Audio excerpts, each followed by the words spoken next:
Hi, this is János, it's Real Audio, and I'm going to touch on two questions today. And one of them, Edward Ramsey asked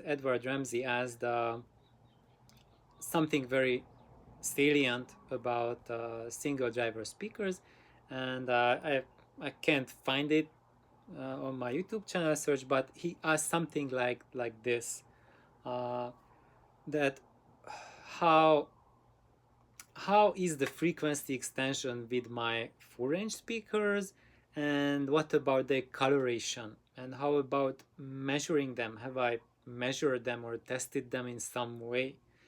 And I think that that's a really valid question, and most of you who never heard single driver speakers, that's what you are thinking, that uh, they must have a very limited frequency extension because we have only a single driver producing the sound, and they are using it with the aid of either a visor cone or a special dust cap, so that must be doing something to color the sound, right?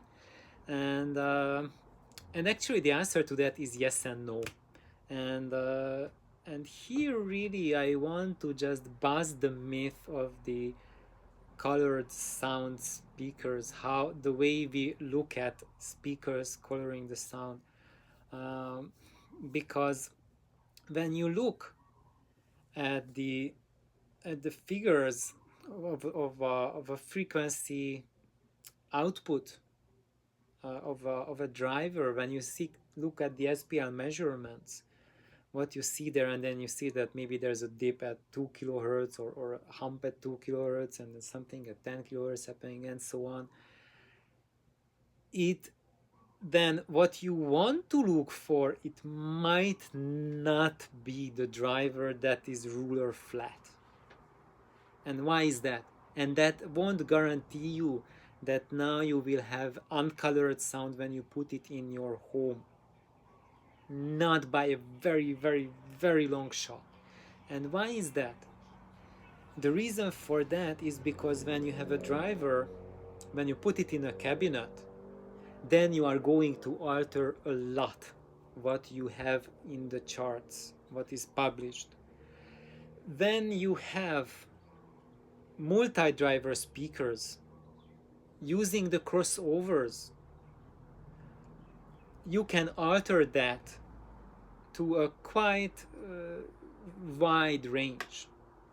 With a full range driver, we don't put on a crossover. You can put on a notch filter or something, but the ability to play around with it at an electronic level is usually much more limited compared to multi-driver speaker. But you can go basically to the same extent as you want, or you can use DSP or passive parametric EQ if you want. But before you try that, just looking at the speaker itself, so it will have a different curve compared in a box, or any kind of cabinet, maybe in an open baffle or whatever, or horn. It will look different than what the measurement of the naked driver was. And even if you just go with the speaker's measurement in an anechoic chamber, when you put it in your room, it will be vastly different, and you will see 20 dB differences across the spectrum compared to what that anechoic chamber measurement reflects for you.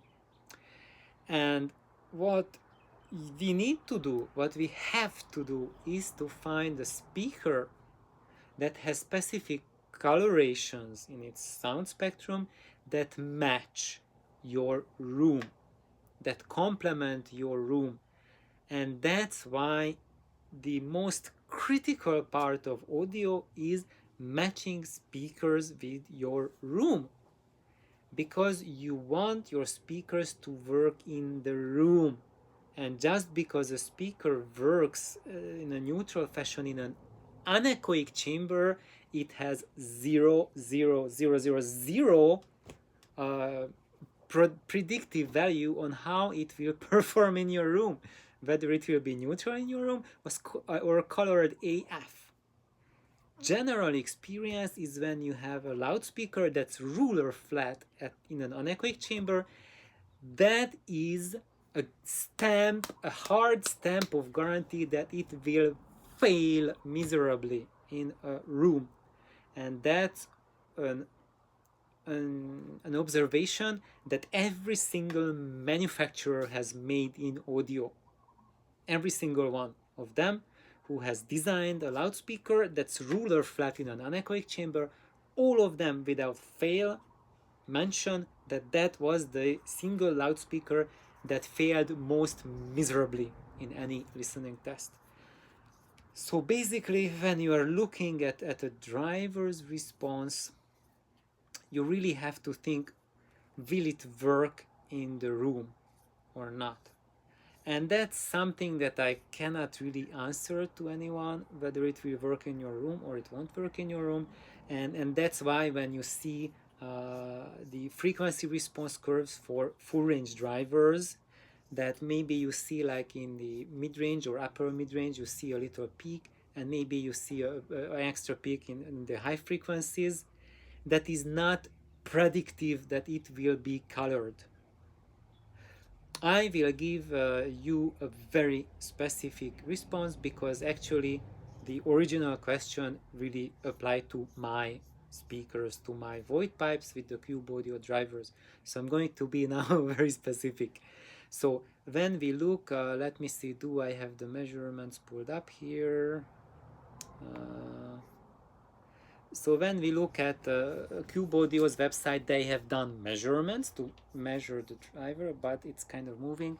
So here you see that the it has a high frequency bump. It's roughly kind of okay, a little bit of plus or minuses across the board, and but then starting at 8 kilohertz or so, there's a quite significant big increase in high frequency output between 8 to about 15 kilohertz. It's like that's quite a bit stronger than the rest. However, this is measured in an 18 square meter listening room. So that's an actual in-room performance of the driver in a speaker. So that's not just a naked driver doing something and we don't know how to interpolate, but it's like an actual room measurement. So it's telling that in that room they have that extra peak in the high frequency. Now I will tell you my experience. I have not done any measurement, but I have 20 plus years of experience listening to frequency ranges, listening to loudspeakers, and it's not just me listening and going whatever, but also comparing it to measurements as well, like SPL measurements, and mostly with the guidance of my mentor, who was basically a human oscilloscope. And when you spend like thousands of hours listening with him and him giving you feedback on the sound, it really, you pick up these skills and it rubs on you. So what I experienced, that when in my upstairs listening room, which is roughly maybe like 25 square meters room, something like 4 meters by 5.5, 6 meters, something like that approximately. And in that room, it's placed as you would optimally place them in a room. Maybe let me just draw it while I'm talking here. I have my computer, so hey, I'm not seeing the pointer. Then okay, so I'm drawing the room and I'm drawing the speakers and I'm placing an X for your listening spot. So here we are. So that's my upstairs room, and imagine the speakers are positioned like that, firing here, and maybe you are sitting there. And that's how they are set up, and that's the optimal setup really for most loudspeakers. And there in my upper room, even though I have a lot of very high frequency, hard reflecting surfaces that really bump up that 10 plus kilohertz region, the sound is still very neutral. I don't fear that the high frequencies are dominating the sound spectrum. In my system, it works out fabulously. I have to add though that my amplifier up there, it has the Hammond budget output transformer, so I think its top high frequency extension is dropping more, and the room and the speaker, they are compensating for that, and they are just giving a nice and even response. So you have to take a lot more considerations about thinking whether a speaker will work for you or it won't work in a room. Will it give colored sound or will it give a balanced sound? So basically about colorations, in the upper room there's zero coloration whatsoever. It's perfectly, I would say, neutral, in a sense that it's not dead. It gives a very engaging, very live presentation, but none of the frequency bands overtake or dominate over any other band. So that's not happening in the upper mid-range, high frequency, ultra high frequency. Everything is very nice and balanced. And when we go extend to the other region, that's a big question for single drivers as well, because most people report or think or predict that they must have compromised bass response because it's just one driver doing the whole show. And there are several things, several very important factors that are pro single drivers that will tell you that the single driver bass will have qualities that none of the multi-drivers have. And one of these things is that it is a single moving element that's creating your bass and your mid-range and your high frequencies. And what that means is that there's no tonal breakage between the bass and your mid-range or mid-bass and mid-range, because when you have multiple drivers, because they have different drivers, different cones, maybe even different cone materials, just even the cone sizes, that they have different resonant frequencies, different breakup modes, and when you have different breakup modes, different resonant frequencies, different phase angles because of the crossovers or timing issues between the two, amplifier matching between the two, it will be different. Even if you use DSP and multi-amping, it's a different amp managing each of them, and you have different personality coming out of them,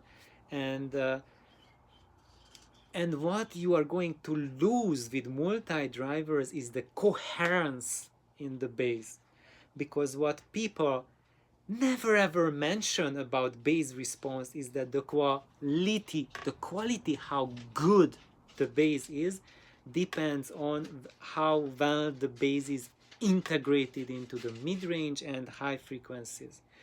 Because when any instrument has a bass frequency, let's just take maybe drums, that frequency that's in the bass, that's just the fundamental frequency of the drum.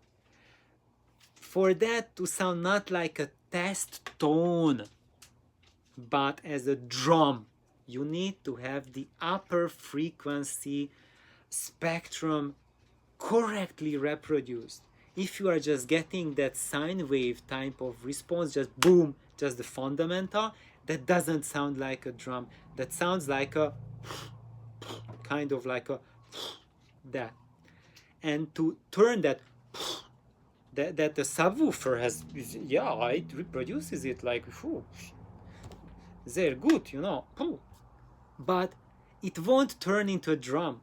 To turn it into a drum, you need the upper harmonic spectrum properly built, properly timed, with the same breakup modes characteristics as the fundamental, and that's when it will turn into live music will turn into refined music and not just flash by the pound.